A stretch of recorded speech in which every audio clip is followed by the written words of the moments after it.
BEd विश्व कोश परीक्षा में हिंदी विषय के अंतर्गत अध्याय 6 के अंत में पूछे गए प्रश्नों को हम हल कर रहे थे। इसके पहले हमने प्रश्न 1 और 2 को हल किया। आज हम प्रश्न 3 और 4 का उत्तर जानने का प्रयास करेंगे।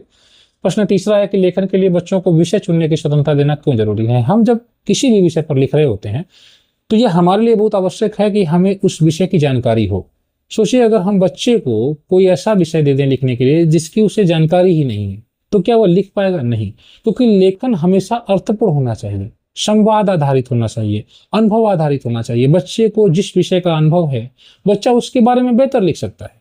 अगर कोई ग्रामीण क्षेत्र का बच्चा है, हमने उससे ग्रामीण जीवन के बारे में पूछा, पालतू जानवर के बारे में पूछा, किसान के बारे में पूछा, तो बच्चा उसके बारे में चर्चा भी कर लेगा और फिर लिख भी लेगा। तो हम बच्चे के सम्मुख ऐसा उदाहरण प्रस्तुत करें जो बच्चे के दैनिक जीवन से जुड़ा हुआ हो। जिस भी विषय पर बच्चा लिख रहा है, अगर वो उसके दैनिक जीवन से जुड़ा हुआ होगा या बच्चे को उसकी जानकारी है, उसका अनुभव है, पूर्व अनुभव है, कल्पना उस पर बच्चा कर पाएगा तो लिख पाएगा। अन्यथा फिर वह हम दूसरा तरीका यह अपनाते हैं कि शिक्षक के रूप में हम कक्षा में बोर्ड पर कुछ भी लिख दे रहे होते हैं और बच्चा उसको कॉपी पर उतार ले रहा होता है, भले उसका उसे अर्थ न समझ में आए। तो यह वास्तविक लेखन हुआ नहीं, क्योंकि बच्चा फिर अपनी रचनात्मकता का विकास नहीं कर पाता। जो बच्चा सोच सकता है वो सोचता नहीं है। बस आपके दिए गए इसी विषय को बच्चे ने कहा सभी लोग सुंदर सुंदर इसको लिखो, तो बच्चा सब इसी को बस लिख देगा और इसको समझ नहीं पाएगा। तो यह वास्तविक लेखन हुआ नहीं। जब बच्चे को हम ऐसा टॉपिक देंगे जो बच्चा जानेगा तो उस पर बेहतर लिख पाएगा, क्योंकि वो अपने अनुभव का प्रयोग करेगा। हमने कहा कि चलो तुम लोगों ने गर्मी की छुट्टियों में कहाँ गए उसके बारे में लिखो, तो बच्चा फिर विचार बनाएगा कि मैं गर्मी की छुट्टियों में नानी के घर गया, वहां मैंने ये देखा, मैं नानी के साथ चिड़ियाघर गया था। तो बच्चा जो भी सोचेगा, विचार बनाएगा, अपनी कल्पनाएं जो भी करेगा उसे शब्दों के माध्यम से लिखने का प्रयास करेगा। तो यह बहुत आवश्यक है कि बच्चों को विषय चुनने की स्वतंत्रता दिया जाए, क्योंकि इससे बच्चों के लिए लिखना अर्थपूर्ण होगा। उसको अगर वो कोई सीन लिख रहा है तो सोचेगा ना, अर्थपूर्ण होगा, उसके लिए रोचक होगा और अभिव्यक्तिपूर्ण होगा। ठीक है, वो जो भी बच्चे का अनुभव होगा उसको शब्दों के माध्यम से व्यक्त करेगा। प्रसिद्ध शिक्षाविद डोनाल्ड ग्रीव्स के अनुसार जब बच्चे स्वयं विषय चुनते हैं तब वे अपनी आवाज के साथ लिखते हैं। ठीक है, जो बच्चे के मन में उत्पन्न हो रहा था उसको लिखता है और लेखन उनके व्यक्तिगत अनुभव से जुड़ जाता है। ठीक है, आपने अपने विद्यालय के बारे में बच्चे से कहा, बच्चा अपने विद्यालय में जो भी अनुभव कर रहा होता है कि मेरे विद्यालय में बच्चा गिन रहा है कि सर जी कितने हैं, 1 सर जी, 2 सर जी, 3 सर जी, एक मैडम है, एक बड़े सर जी हैं, इस तरह से गिन रहा होता है। तो बच्चा सब कुछ जो उसके परिवेश में है उससे वह जानकारी एकत्र करता है और लिखता है। अगर बच्चा स्वयं से टॉपिक चूज कर रहा है, लिख रहा है, तो क्या उससे फायदा होगा? पहला, आत्म अभिव्यक्ति का अवसर होगा, यानी बच्चा अपनी पसंद के विषय पर लिखेगा तो वह अपने विचारों भावनाओं को बेहतर तरीके से लिख पाएगा। हमने कहा कि चलो हम जो लिख रहे हैं उसको तुम लिखो, तो फिर बच्चा जो हम लिख रहे हैं बस उसको कॉपी कर पाएगा स्वयं से। ठीक है, तो बस वह कॉपी ही कर पाएगा, लेखन अर्थपूर्ण नहीं बनेगा। तो हमें, अगर हम बच्चे को टॉपिक दे रहे हैं, बच्चे के अकॉर्डिंग चल रहे हैं, बच्चा स्वयं से चूज कर रहा है टॉपिक, तो वह अर्थपूर्ण तरीके से लिखेगा। बच्चे लेखन केवल स्कूल का कार्य न रहकर बच्चे के जीवन और अनुभव से जुड़ेगा। मतलब बच्चे जो भी अनुभव कर रहे होते हैं उसको वह लिखते हैं, ठीक है, शब्दों के माध्यम से, तो वह अर्थपूर्ण तरीके से लिख रहे हैं, उसको समझ के साथ लिख रहे हैं। बच्चे को यह पता चलेगा कि हाँ मैं भी लिख रहा हूँ, बच्चे को यह फील होगा कि हाँ मैं भी लिख सकता हूँ। तो स्वामित्व की भावना का विकास होता है। बच्चे को यह लगता है कि लेखन उसका अपना कार्य है, उसमें जो भी अपनी जिम्मेदारी और आत्मविश्वास बच्चे का बढ़ता है और बच्चे का इंटरेस्ट भी डेवलप होता है, प्रेरणा में वृद्धि होती है, रुचि में। पसंदीदा विषय पर लिखते समय बच्चे अधिक उत्साह और रुचि के साथ भाग लेने लगते हैं। साथ ही साथ रचनात्मकता और कल्पनाशीलता, जब बच्चा किसी भी विषय पर लिखेगा तो निश्चित रूप से अपने शब्दों के माध्यम से उसको जोड़ेगा। जो भी बच्चे की कल्पना शक्ति होगी उसको वह शब्दों के माध्यम से लिखेगा। ठीक है, तो बच्चा अपनी क्रिएटिविटी को दिखाने का प्रयास कर रहा होता है। चिड़ियाघर में गया तो अगर ऐसा नहीं होता, तो अगर यहाँ नहीं होता तो फिर ये देखा जाता, अगर ये बड़ा होता तो कैसा होता, छोटा होता तो कैसा होता। बच्चे कल्पनाएं कर रहे होते हैं और उसको शब्दों के माध्यम से लिख रहे होते हैं। इसके अलावा संवादात्मक लेखन का विकास होता है। नहीं, बच्चे केवल जानकारी नहीं लिखते बल्कि अपने अनुभव भावनाओं को दूसरे तक पहुंचाने का प्रयास करते हैं। अतः विषय चयन की स्वतंत्रता लेखन को रचनात्मक, संवादात्मक, ठीक है, संवाद आधारित और बाल केंद्रित प्रक्रिया बनाती है। ठीक है, इससे बच्चे आत्मविश्वास के साथ अपनी आवाज को विकसित करते हैं और लेखन को आनंददायक अनुभव के रूप में समझते हैं। अब देखिए प्रश्न चौथा। रानी कक्षा 2 की एक बच्ची है। शिक्षक रानी को मौखिक अभिव्यक्ति से लिखित अभिव्यक्ति की ओर ले जाने में सहयोग कर सकते हैं। कैसे? आपको 3 तरीके सुझाने हैं। तो कक्षा 1 या 2 के बच्चे, लेखन अभी प्रारंभिक स्तर पर उनका होता है और मौखिक भाषा का विकास तो आप जानते ही हैं कि जन्म के बाद ही शुरू हो जाता है। जब बच्चा अपने माता पिता को बातचीत करता हुआ सुनता है, इशारों को समझता है, तो धीरे धीरे वह मौखिक भाषा के जो आवश्यक अंग है तत्व है उनको समझने लगता है। तो बच्चा कहीं ना कहीं कक्षा 1 या 2 में जब रहता है तो मौखिक भाषा यानी कि सुनना बोलना समझ के साथ बेहतर कर रहा होता है, और जो लिखने का कौशल है उसमें अभी इनिशियल स्टेज में होता है। तो जो मौखिक भाषा का विकास है उसका यूज करके आप लेखन को किस प्रकार से सुदृढ़ करेंगे बच्चे के, यही आपसे पूछा गया है। समझ रहे हैं? तो सबसे पहले यह भाषा अनुभव दृष्टिकोण अपनाइए, यानी कि बच्चे का जो अनुभव है उसको उसके भाषा के रूप में, शब्दों के रूप में उससे व्यक्त करवाएं। यानी कि आपने बच्चे के जो भी अनुभव हैं, बच्चा जिस विषय पर जानता है, आपने उस पर चर्चा की और फिर चर्चा के बाद आपने उस पर लेखन कार्य करवाने का प्रयास किया। ये है एलिये अप्रोच। इस विधि में रानी किसी चित्र, घटना या अनुभव के बारे में बोलती है। ठीक है, कि मैं सर गई थी, मेरे गांव में एक सांप था, या मेरे गांव में एक कुत्ता था। ठीक है, मैं उसको रोटी देती थी, बहुत अच्छा था, मुझको नहीं भौंकता था और दूसरे को भौंकता था। तो बच्चे अपने अनुभव को जब व्यक्त कर रहे हैं तो शिक्षक उस शब्द को उसी रूप में लिखें और बाद में रानी भी उस लिखे हुए पाठ को पढ़े और उसमें संशोधन करे। इससे उसे यह समझने में सहायता मिलती है कि जो बोली गई भाषा होती है, जो बोला गया है, उसका लिखित रूप भी होता है। उसको लिखित रूप में शिक्षक की मदद से वह लिखने का प्रयास कर रही होती है। तो एलिये अप्रोच यानी बच्चे को जिस विषय का अनुभव है उसको हम प्रयोग करें, हम मोबाइल में दिखा दें, ठीक है, या हम चित्रों के माध्यम से, किताबों के माध्यम से उसको बच्चे को दिखाएं और उस पर हम चर्चा करें और फिर बच्चे को लिखवाएं। दूसरा, चित्र आधारित लेखन, यानी चित्र, शिक्षक रानी से कोई चित्र बनवाएं। चित्र बनेगा जब तो बच्ची बताएगी ना कि हाँ इस चित्र में क्या है, चलो ठीक है इस चित्र में क्या क्या है, चलो हम लोग लिखते हैं। ठीक, अब चित्र में आपने पहाड़ बना दिया, फूल बना दिया, ठीक है, एक छोटा सा घर बना दिया, एक चिड़िया बना दिया, ठीक है, नदी बना दिया, पेड़ बना दिया। तो अब बच्चे इस चित्र को देखेगी और चित्र को देखने के बाद फिर उस जो भी मन में विचार होगा उसको शब्दों के माध्यम से बोलेगी और फिर आप उस पर चर्चा करके लिखवाइए। इससे बच्चा लिखने का कौशल विकसित होगा। मार्गदर्शित लेखन और प्रश्नोत्तर करवाइए। आप अध्यापक के रूप में बच्चे से कुछ प्रश्न पूछिए, जैसे चित्र में कौन है, क्या हो रहा है, तुम्हें कैसा लग रहा है। रानी के उत्तरों को छोटे छोटे वाक्यों में बदलकर लिखवाइए। इससे वह बोलने से लिखने की प्रक्रिया को समझेगी। इस प्रकार से सहयोग करते हुए चित्र आधारित और अनुभवात्मक गतिविधियों के माध्यम से शिक्षक बच्चों को मौखिक भाषा से लिखित भाषा की ओर सहज और प्रभावी ढंग से ले जा सकते हैं। इससे बच्चों में लेखन के प्रति आत्मविश्वास और रुचि दोनों विकसित होता है। अगला प्रश्न है, प्राथमिक कक्षाओं में लेखन कौशल के विकास के विभिन्न तरीके कौन कौन से हैं, इसको समझ लीजिए।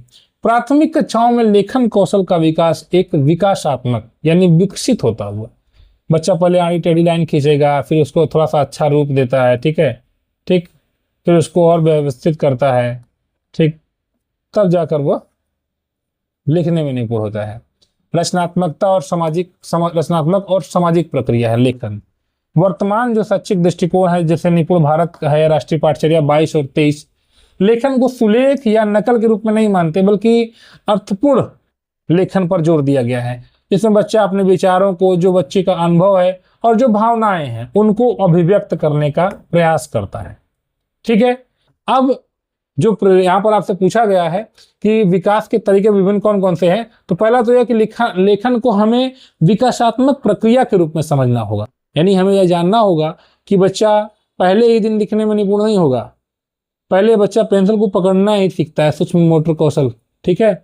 उसके बाद बच्चा आड़ी टेढ़ी लाइन खींचता है, चित्रों के माध्यम से बताने का प्रयास करता है। कभी कभी बच्चे अपने सर जी का चित्र बनाते हैं, ठीक है, या मैडम जी का चित्र बनाते हैं। तो ये सब लेखन के ही अंग हैं। तो लेखन एक विकासात्मक प्रक्रिया, सर जी बताता है, सर जी देखिए मैडम जी, ठीक है, इस प्रकार से चित्र बच्चा बना रहा होता है, ठीक। और चित्रों के माध्यम से बच्चा जो मन में विचार उत्पन्न हो रहे हैं उनको व्यक्त करता है। आड़ी टेढ़ी लाइन खींचता है, प्रतीक खींचता है, स्वनिर्मित वर्तनी, धीरे धीरे जो अपने से कुछ अच्छा लिख रहा होता है उसको सुधारता है।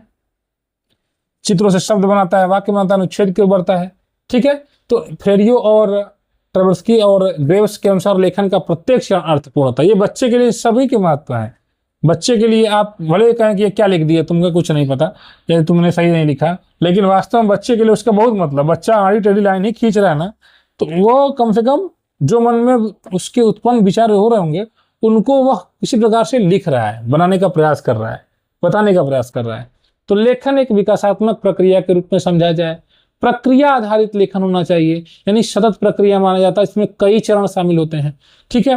जैसे बच्चा किसी भी विषय पर लिखेगा तो पहले प्री राइटिंग यानी पहले लिखने से पहले विचार बनाएगा, ठीक है। स्कूल के बारे में लिखना है तो स्कूल के बारे में कुछ विचार होगा, सोचेगा, विषय चयन करेगा, विचार योजना बनाएगा। उसके बाद प्रारूप लेखन करेगा कि हाँ विद्यालय में क्या क्या चीजें दिमाग में बनाएगा कि हाँ कहाँ पर की शुरुआत रहेगी, कौन सी चीज की, कौन सी चीज बीच में रहेगी, कौन सी चीज अंत में रहेगी। संशोधन करेगा, फीडबैक लेकर सुधार करेगा, फिर संपादन करता है, वर्तनी और व्याकरण सुधारता है, फिर वह दोस्तों को दिखाता है, सर जी को दिखाता है, तो प्रकाशन कर रहा होता है। ठीक है, तो लेखन शिक्षण की 4 प्रमुख रणनीतियां भी हैं। एक शिक्षक, एक प्रक्रिया को पूरा समझ लीजिएगा। इसमें आप प्रदर्शित लेखन कर रहे होते हैं, जब आप बच्चे के सामने जो भी विचार बना रहे होते हैं और बोल कर बच्चा सुनता है, फिर लिख रहे हैं, बोलकर आप बोल रहे हैं, लिख रहे हैं, बच्चा भी उसको देख रहा है। ठीक है, जैसे आपने 15 अगस्त के बारे में लिखा कि 15 अगस्त को हमारा देश आज़ाद हुआ था, तो अब आप इसी चीज को लिख रहे हैं। ठीक है, उसके बाद फिर कुछ और सोच रहे हैं, कुछ और लिख रहे हैं, तो बोल कर लिख रहे हैं, बच्चा देख रहा है। साझा लेखन करवाइए, आप बच्चे के साथ मिलकर लिखाइए। मार्गदर्शित लेखन, इसको हमने कई बार चर्चा किया है। और फिर उसके बाद बच्चे को इंडिपेंडेंट या सभी लिखने की प्रारंभिक अवस्था में होता है। पढ़ना लिखना का संबंध स्थापित करें, जिसमें आप अपनी कक्षा में प्रिंट समृद्ध वातावरण, यहाँ पर आप अपनी कक्षा में ऐसी चीजों का प्रयोग करें जो प्रिंट रिच हो, यानी कि जिसमें जो छपी हुई चीजें हैं। ठीक है, लेबलिंग हो आप करवा दें अपने क्लास में। ठीक है, ऐसा वातावरण हो जिसको बच्चा देखता है, छपी हुई चीजों को पढ़ने का प्रयास करे, देखने का प्रयास करे, देखकर बच्चा सीखता है। कक्षा पुस्तकालय हो, भाषा अनुभव दृष्टिकोण अपनाएं, प्रतिक्रिया पत्रिका हो।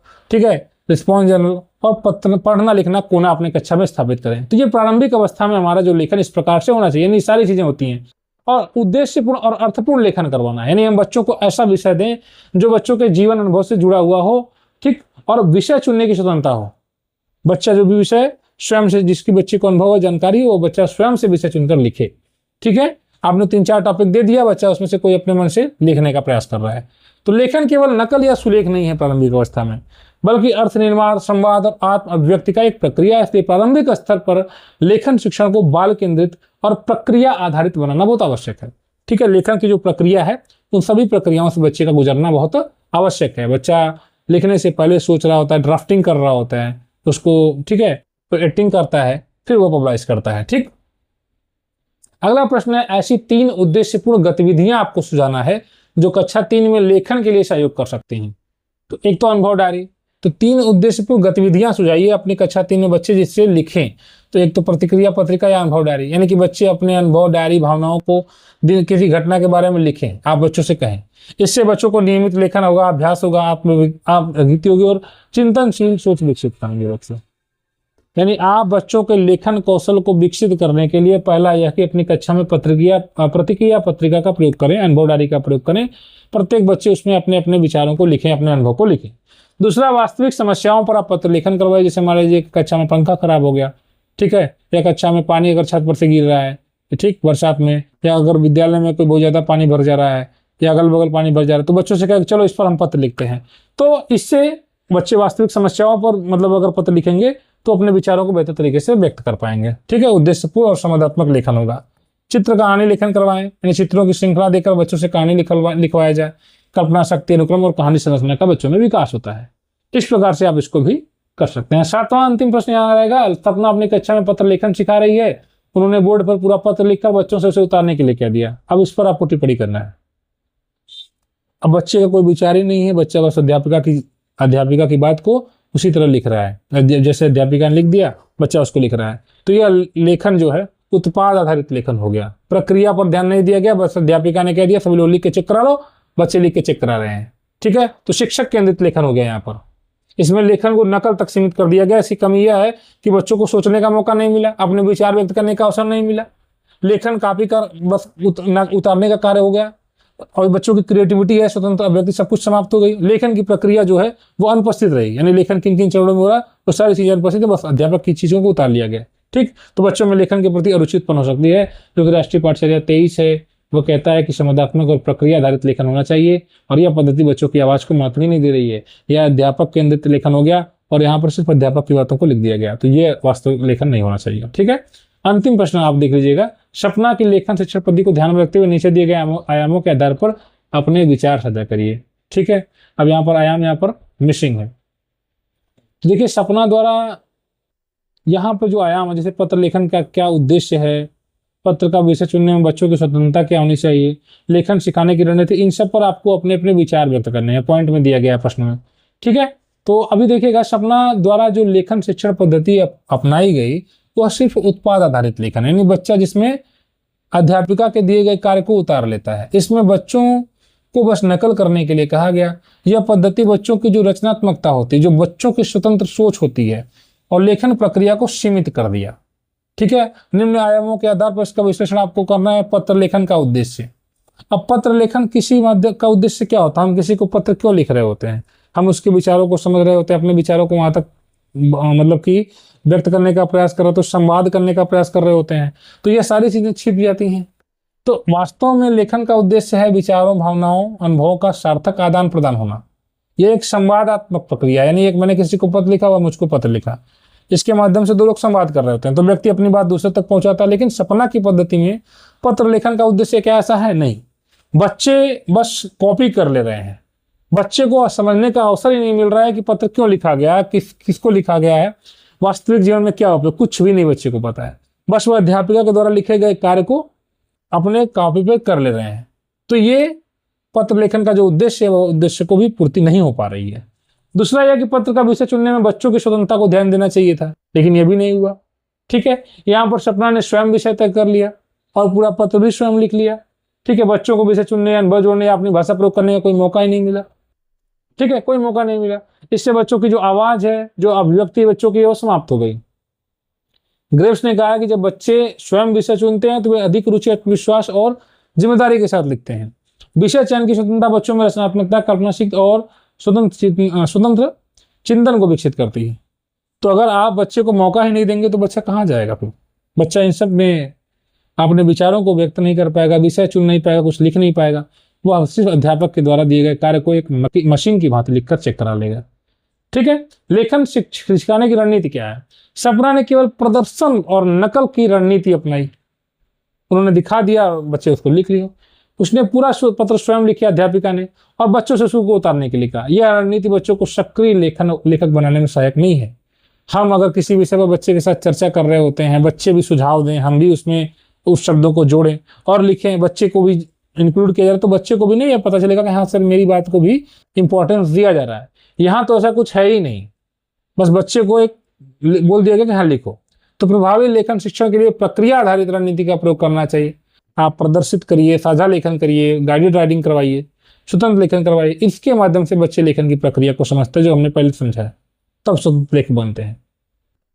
आगे लेखन प्रक्रिया में बच्चों की भूमिका कुछ है ही नहीं, पूर्णतः निष्क्रिय रह गया, क्योंकि शिक्षक ने सारा काम स्वयं कर दिया, बच्चे बस उतार लिए। तो एक शिक्षक द्वारा लिखे गए पत्र को बच्चे सिर्फ कॉपी कर रहे हैं। उन्होंने सोचने, योजना बनाने, विचार व्यक्त करने, संशोधन करने, जो लेखन प्रक्रिया के चरण हैं, इस सब में किसी की जरूरत नहीं पड़ी। वास्तव में लेखन एक, हम क्या समझते हैं, जिसमें बच्चे अपने विचार को उत्पन्न कर रहे होते हैं, व्यवस्थित कर रहे होते हैं, कौन सी चीज कहाँ पर लिखना है, भाषा का चयन करते हैं, संशोधन संपादन करते हैं, ये न लेखन होता है। जब बच्चों को लेखन प्रक्रिया में सक्रिय भागीदारी का अवसर मिलेगा तो उनमें आत्मविश्वास, निर्णय क्षमता और रचनात्मक सोच का विकास होगा। इसलिए बच्चों को केवल कॉपी करने वाला नहीं, बल्कि लेखक के रूप में हमें स्वीकार करना होगा। ठीक है, इसी प्रकार से पत्र लेखन सिखाने के अन्य संभावित तरीके भी हो सकते हैं, जिसमें अधिक प्रभावी, रोचक और बाल केंद्रित बनाने के लिए आप अन्य लेखन के अन्य प्रकार कर सकते हैं। जैसे साझा लेखन करवाएं, मार्गदर्शित लेखन करवाएं, बच्चे का जो अनुभव है उस पर आधारित आप बच्चा क्या करें फिर लिखवाएं, पार्टी फीडबैक करवाएं, स्वतंत्र लेखन जैसी रणनीतियां अपनाएं। ठीक है, आप क्या कर सकते हैं, शिक्षक किसी वास्तविक विषय, जैसे मान लीजिए विद्यालय में स्वच्छता, इस पर आप चर्चा कराइए, फिर बच्चों के विचारों को बोर्ड पर लिखिए, बच्चों को संकेत वाक्य देकर स्वयं पत्र लिखने के लिए प्रेरित करिए। इस प्रकार से आप बच्चों को लेखन करवा सकते हैं। बच्चों की जो मौखिक चर्चा को लिखित रूप में देने का प्रयास करिए, जो बच्चे चर्चा कर रहे हैं उसको लिखवाइए। ठीक है, उससे बच्चे पढ़ें, लिखें, उससे संशोधित करें बच्चे, और इस प्रकार से बच्चे जो है लेखन वास्तव में कर सकते हैं। ठीक है, तो यही वास्तव में लेखन होना चाहिए। ठीक, निष्कर्ष के रूप में हम कह सकते हैं कि जो सपना की लेखन शिक्षण पद्धति है वो उत्पाद आधारित है, यांत्रिक है, जो बच्चों को नकल करने तक सीमित कर दे रही है। वर्तमान शैक्षिक दृष्टिकोण, विशेषकर निपुण भारत मिशन, राष्ट्रीय पाठचर्या 23 लेखन को रचनात्मक, जिसमें बच्चा क्रिएटिविटी को अपने दिखाए, रचनात्मकता को दिखाए, प्रक्रिया आधारित और बाल केंद्रित मानती है। इसलिए पत्र लेखन सिखाने के लिए हम साझा लेखन करवाएं, मार्गदर्शित लेखन करवाएं, स्वतंत्र लेखन करवाएं और वास्तविक जीवन से जुड़े अनुभवों का प्रयोग करें, तभी बच्चा अर्थपूर्ण लेखन कर पाएगा। इस प्रकार से आपने इस अध्याय के सभी प्रश्नों को कवर कर लिया। अगले वीडियो में हम अध्याय 7 के अभ्यास प्रश्नों को देखेंगे। धन्यवाद।